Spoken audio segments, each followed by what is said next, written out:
Hello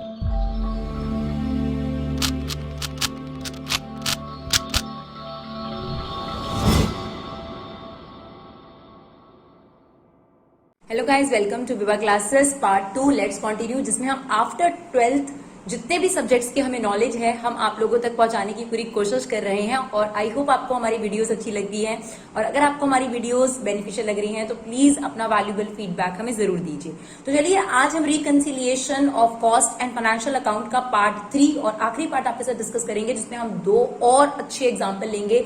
तो overall हमने यहाँ पर 6 क्वेश्चन आपके साथ डिस्कस करें, और पूरी कोशिश करिए कि उन 6 क्वेश्चंस के थ्रू आप अब बड़े आराम से अगर खुद से प्रैक्टिस करें तो क्वेश्चंस को अटेम्प्ट कर सकें। तो चलिए एक क्वेश्चन देखते हैं। यहाँ पर बहुत अच्छा क्वेश्चन है ये, देखिए। Given below is the trading and profit and loss account of Vikas electronics for the accounting year ended 31 मार्च 2007। तो हमें ट्रेडिंग P&L ऑलरेडी बना हुआ दे रखा है, डायरेक्ट मटेरियल कंज्यूम्ड है, डायरेक्ट वेजेस हैं, फैक्ट्री एक्सपेंसेस हैं, ऑफिस एक्सपेंसेस हैं, सेलिंग एंड डिस्ट्रीब्यूशन एक्सपेंसेस हैं, और यहाँ सेल्स दे रखी है 7,50,000 रुपीज की, और net profit according to final account हमारे पास 10,000 रुपीज है, राइट। कहते हैं normal output of factory is 2 lakh unit, ठीक है। Factory overhead are fixed up to 60,000, office expenses are fixed for all practical purpose, selling and distribution expenses are fixed to the extent of 50,000, the rest are variable. Prepare a statement of reconciliation statement as per cost account and financial accounts. देखिए, अब यहां पर आप लोगों को cost sheet पहले खुद frame करनी पड़ेगी, और ये क्वेश्चन बहुत बार एग्जाम में पूछा गया, तो मैंने यही कोशिश करी है कि डिफरेंट क्वेश्चंस किस तरीके के हो सकते हैं वो सारे टाइप हमने कवर करने की कोशिश करी है। तो चलिए, सबसे पहले हमें कॉस्ट शीट बनानी पड़ेगी। तो हमने यहाँ पर देखिए कॉस्ट शीट का सबसे पहले फॉर्मेट फ्रेम कर लिया है, ताकि हम चीजों को ढूंढते जाएं और उनकी वैल्यूज जो है वो पुट करते जाएं। तो सबसे पहले क्या आएगा हमारे पास, डायरेक्ट मटेरियल और डायरेक्ट वेजेस। तो जितना आपके पास ट्रेडिंग में लिखा हुआ है उतना ही आप डायरेक्ट मटेरियल और डायरेक्ट वेजेस ले लेंगे, यानी 3 लाख और 2 लाख रुपीज। तो हमारे पास डायरेक्ट मटेरियल कितना हो गया, 3 लाख रुपीज, ये हमने यहां पर पुट कर दिया, और डायरेक्ट वेजेस हमारे पास हो गई 2 lakh rupees. Direct expenses generally नहीं गिवन होते, तो वो हमें नहीं गिवन है, तो प्राइम कॉस्ट जो है हमारे पास वो आ गई हमारे पास 5 लाख रुपीज, राइट। अब यहां पर जो सबसे इंपॉर्टेंट चीज है वो है फैक्ट्री ओवरहेड को लेकर, जिसके लिए हमें नीचे इंफॉर्मेशन गिवन है।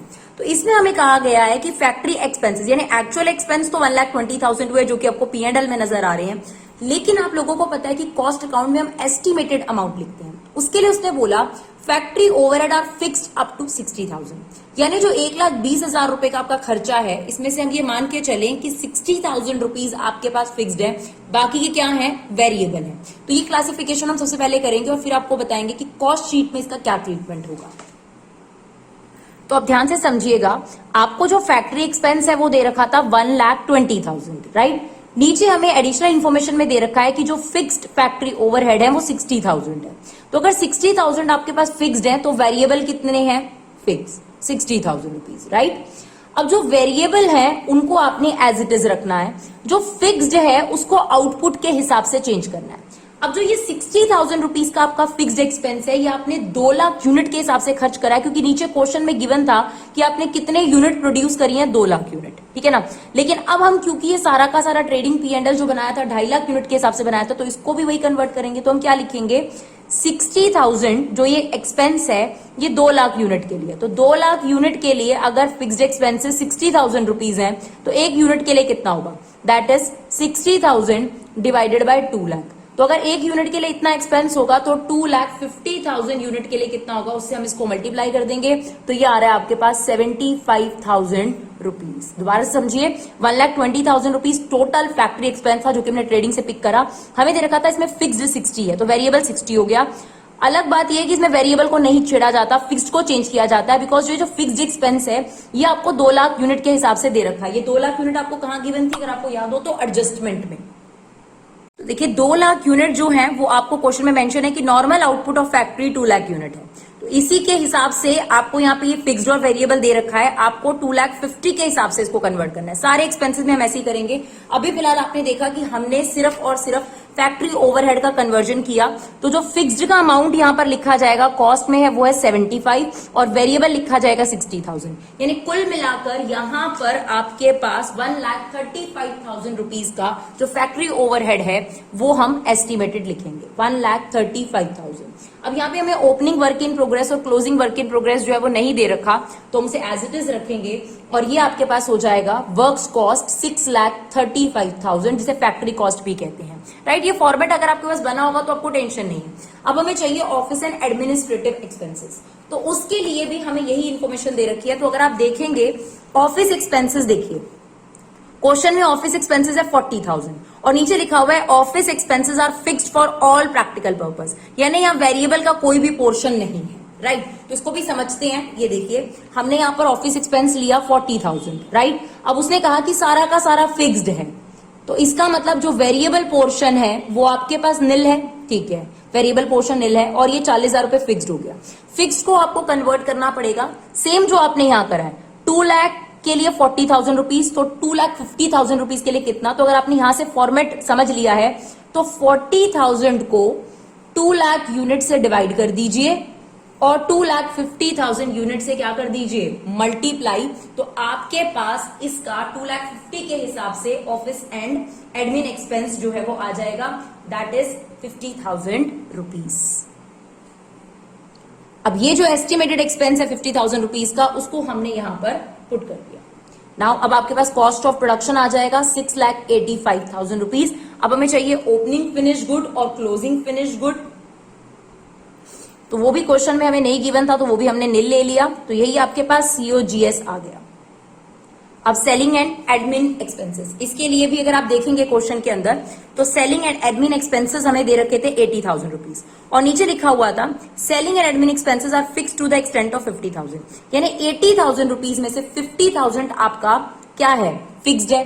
तो आप देखिए 80,000 में से 50,000 आपके पास फिक्स्ड है। बिल्कुल सेम तरीके से अगर आप कर सकते तो हमारे साथ करिए। देखिए 80,000 में से 50,000 आपका फिक्स्ड है और वेरिएबल कितना हो गया 30,000। जो वेरिएबल वाला होता है वो सेम लिया जाता है, जो फिक्स्ड वाला है उसको आप चेंज करेंगे, जितनी यूनिट आपने नॉर्मली प्रोड्यूस करी है उससे डिवाइड, और जितनी आपने सेल करी है उससे आप क्या कर देंगे, इसको मल्टीप्लाई कर देंगे। तो आपके पास इसका आंसर आ गया 62,500 रुपीज। तो इसका जो एस्टिमेटेड आपके पास निकल कर आ गया 62,500 ये प्लस 30,000 ये, तो कुल मिलाकर आपके पास आ गया 92,500, राइट। तो अब आपके पास यहां पर हम 92,500 का सेलिंग एक्सपेंसेस पुट कर देते हैं, 92,500। तो इसको ऐड करके हमारे पास कॉस्ट ऑफ सेल आ रही है 7,77,500 रुपीज, राइट।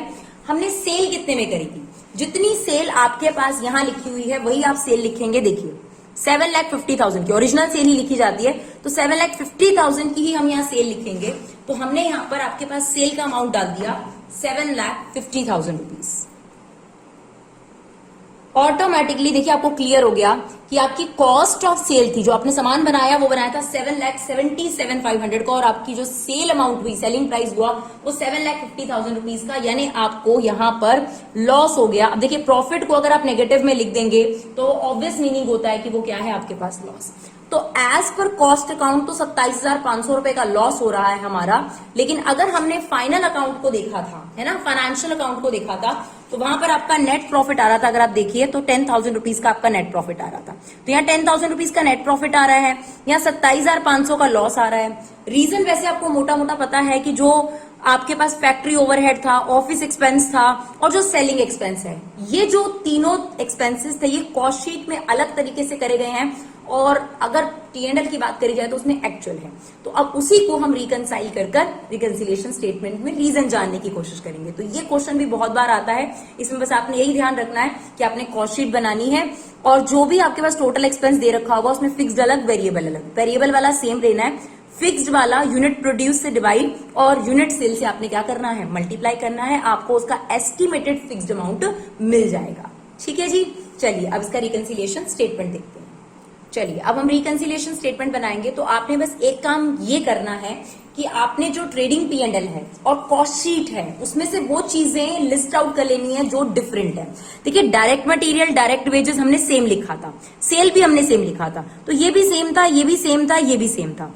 जो तीन चीजें डिफरेंस थी वो थी फैक्ट्री एक्सपेंस, इसमें 1,20,000 थे, उसमें 1,35,000 थे, इसमें ऑफिस एक्सपेंसेस 40 थे, उसमें 50 थे, इसमें 80 थे, तो उसमें 92,500 थे। तो इन तीनों में ही गैप था, तो मैंने यही किया, जो चीजें सेम थी उनको छोड़ दिया, और यहां पर मैंने यहाँ पर वर्किंग नोट में फाइनल अकाउंट में फैक्ट्री ओवरहेड इतना था, कॉस्ट अकाउंट में 1,20,000 लिखा गया, ठीक है। सॉरी, ये आपके पास कॉस्ट अकाउंट है और ये आपके पास फाइनल अकाउंट है, right. Similarly office expenses financial account में 40 थे लेकिन यहाँ 50 आए, फाइनेंशियल अकाउंट में ये 80 थे, यहाँ 92,500 आए। अब हमने डिफरेंस निकाल लिया, ठीक है।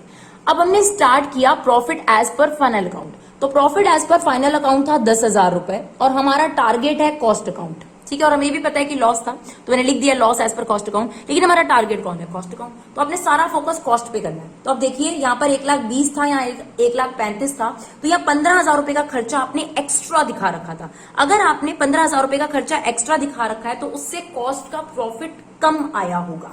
अगर कॉस्ट का प्रॉफिट कम आया है तो आप 15,000 रुपए क्या कर देंगे? माइनस कर देंगे, राइट, क्योंकि कॉस्ट का प्रॉफिट कम है। जो पहुंचना है वहीं पर आपका टारगेट होता है। सिमिलरली इस पे आ जाइए, यहां पर भी 10,000 रुपए का जो डिफरेंस है, कॉस्ट में आपने ये खर्चा 10,000 से ज्यादा एस्टिमेट करा है, यानी एस्टिमेट करना या रिकवर्ड करना या एब्जॉर्ब्ड करना बोलते हैं, ओवर एब्जॉर्ब्ड या ओवर रिकवर्ड या ओवर एस्टिमेटेड। यानी एक्चुअल खर्चा 40 का था लेकिन एस्टिमेटेड था 50, तो आपने 10,000 रुपए से एक्स्ट्रा रिकवर करा, यानी आपने कॉस्ट अकाउंट में 10,000 रुपए एक्स्ट्रा सब्ट्रैक्ट करे, उससे कॉस्ट का प्रॉफिट 10,000 से कम हो गया होगा। तो आप 10,000 रुपए को क्या कर देंगे? माइनस कर देंगे। तो यहां पर क्या लिखेंगे? ओवर एब्जॉर्ब्ड फैक्ट्री ओवरहेड, ठीक है। Same over absorbed office overhead, over absorbed या ओवर एस्टिमेटेड कुछ भी लिख सकते हैं। सेम देखिए 80,000 आपका फाइनल अकाउंट में एक्सपेंस हुआ एक्चुअल में, लेकिन आपने एस्टिमेट करा 92,500 का, यानी आपने 12,500 से कॉस्ट अकाउंट में प्रॉफिट ज्यादा, सॉरी खर्चा ज्यादा दिखाया। खर्चा ज्यादा दिखाने से कॉस्ट का प्रॉफिट कम हो गया। अगर कॉस्ट का प्रॉफिट कम हुआ और हमारा टारगेट भी कॉस्ट है तो हम ये 12,500 भी क्या कर देंगे? Minus. Same over absorption of selling overhead. अब आप देखिए आपने बैलेंसिंग करनी होती है। सबसे पहले तो टोटल लिखना होता है कि अगर आप टोटल की बात करेंगे तो जो बड़ा वाला है वही टोटल आपके पास आ जाएगा। तो ये आपके पास आ रहा है टोटल 37,500 रुपीज, राइट। अब शॉर्ट साइड ये है, पर नेगेटिव बड़ी साइड है, तो नेगेटिव बड़ी साइड है तो लॉस है आपके पास। नेगेटिव वाली साइड बड़ी है, पॉजिटिव वाली साइड कम है, तो इसका मतलब आपके पास ये लॉस का अमाउंट बच रहा है। कई लोग समझते हैं प्लस साइड पे बच रहा है, लेकिन ये बचा हुआ बैलेंस कहां से आ रहा है? यहां से, इसलिए ये आपके पास क्या है? लॉस है 37,500। तो आई होप ये एग्जाम्पल आपको क्लियर रहा। चलिए एक और क्वेश्चन देखते हैं। तो ये हमारे पास है, the following figure had been extracted from the financial account of manufacturing firm for the first year of its operation.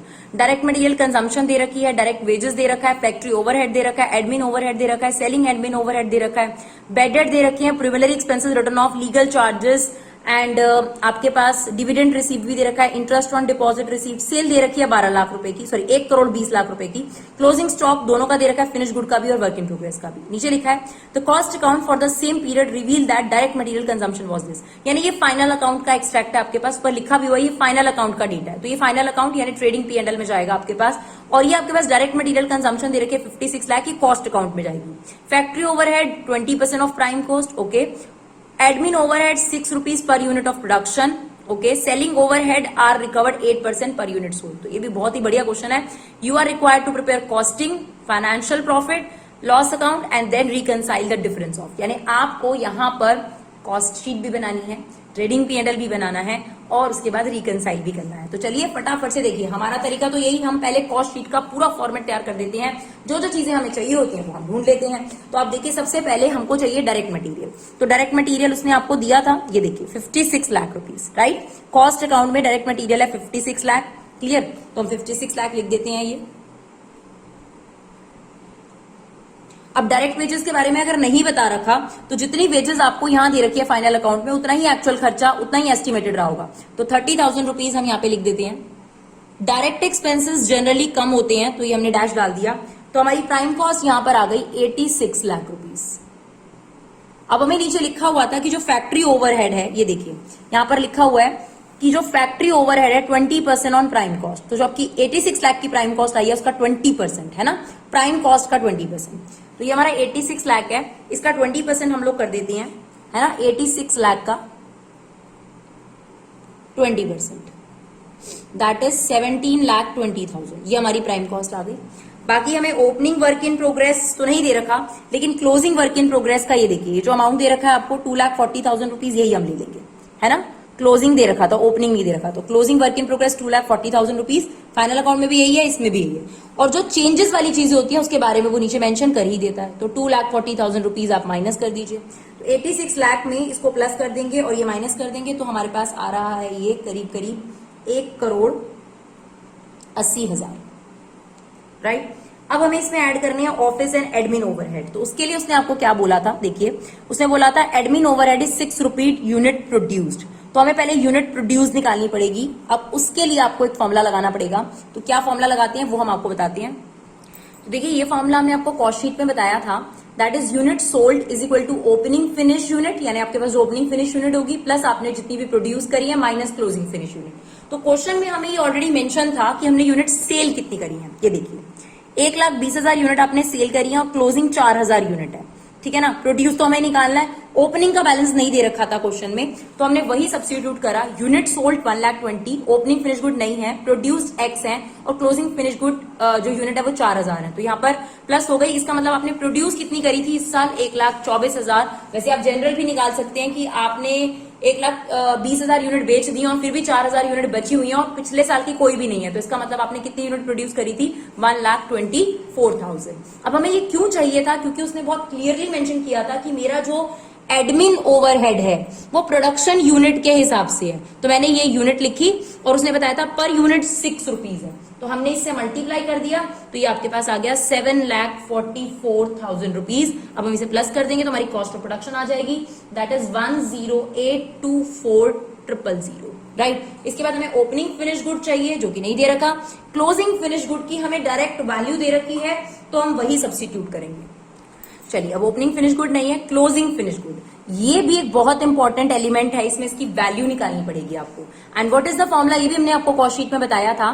Closing stock का वैल्यूएशन निकालने का फॉर्मूला होता है cost of production upon unit produce into finish good की units.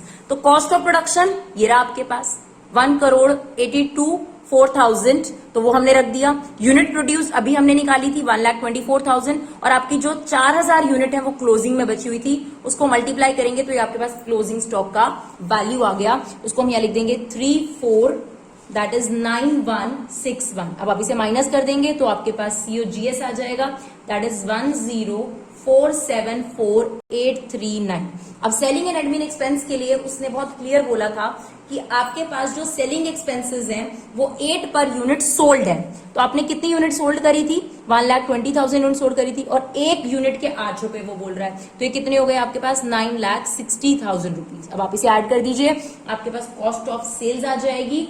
उसके बाद हमारे पास sales का अमाउंट हमें दे रखा है, हम प्रॉफिट का अमाउंट फाइंड आउट करेंगे। तो ये हमारे पास आ रहा है 1,14,34,839 और हमें सेल्स जो है टोटलिटी में दे रखी थी, आपके पास सेल थी 1,20,00,000 रुपए की। तो इसमें से अगर आप ये माइनस कर देंगे तो आपको प्रॉफिट का अमाउंट मिल जाएगा, दैट इज 5,65,161 रुपीज। तो देखिए अभी हमारी ये कॉस्ट शीट बनी है, तो आपको यहाँ पर कॉस्ट शीट का क्वेश्चन भी अच्छे तरीके से क्लियर हो गया कि कॉस्ट शीट के क्वेश्चन को आप कैसे अटेम्प्ट कर सकते हैं। तो ये कॉस्ट शीट का भी बहुत बढ़िया क्वेश्चन है। तो ये हमारा कॉस्ट शीट कवर हो गया और ये हमारे पास एज पर कॉस्ट अकाउंट जो है वो प्रॉफिट आ गया। अब हमें निकालना है ट्रेडिंग P&L अकाउंट, उससे इसका क्या प्रॉफिट होगा और फिर हम इसको रिकनसाइल करेंगे। बच्चे बहुत घबरा जाते हैं कि मैम ये ऑलरेडी डिफिकल्ट है। देखिए अगर कॉस्ट और ट्रेडिंग बनाने को कहता है तो रिकंसिलिएशन छोटा होता है आपके पास, और अगर रिकंसिलिएशन का क्वेश्चन बड़ा है तो वो आपको ये दोनों चीजें बनाने को इन जनरल नहीं देता। तो चलिए आगे देखते हैं, ट्रेडिंग P&L बनाना है हम लोगों को। चलिए अब हमारे पास ये सारी इन्फॉर्मेशन जो थी वो फाइनल अकाउंट की थी। डायरेक्ट मटेरियल कंजम्पशन कितना है, 50 लाख, तो इसको 50 लाख पोस्ट कर दीजिए फटाफट से। डायरेक्ट वेजेस हमें दे रखी हैं 30 लाख। फैक्ट्री ओवरहेड दे रखा है 16 लाख।